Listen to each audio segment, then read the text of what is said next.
মানিকগঞ্জের শিবালয়ে বরঙ্গাইলে জমে উঠেছে পেঁয়াজের বেচাকেনা। এ নিয়ে বিস্তারিত জানবো। সেখানে আছেন আমাদের রিপোর্টার মোহাম্মদ ইউসুফ আলী। সরাসরি চলে যাচ্ছি তার কাছে।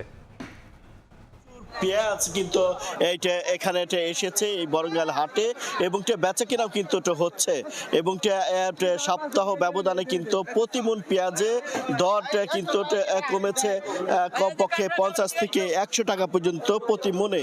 আমরা এখানে কৃষকদের কে দেখছি যে ভোরেই বিভিন্ন যে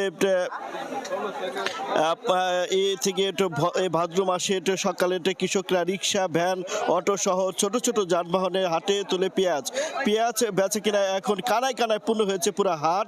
কৃষক আর পাইকারে এখন জমজট বেচা কিনা হচ্ছে। সপ্তাহ ব্যবধানে সরবরাহ বাড়ায় মন প্রতি দাম কমেছে 50 থেকে 100 টাকা পর্যন্ত।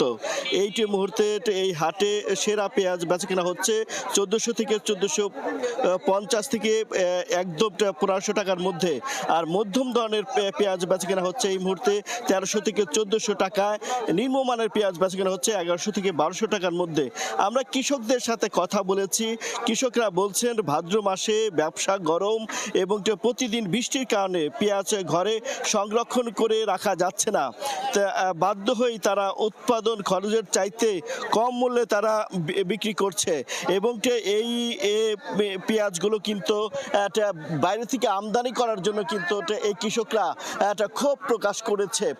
তারা বলছে যে এইটা বরঙ্গাইল হাটটিতে কমপক্ষে 1400 থেকে 15,000 মণ পেঁয়াজ বেচা কেনা হয় প্রতি বৃহস্পতিবার ও সোমবার। এই ছিল আমার কাছে মানিকগঞ্জের বরঙ্গাইলের পেঁয়াজের হাট থেকে দরের সর্বশেষ তথ্য।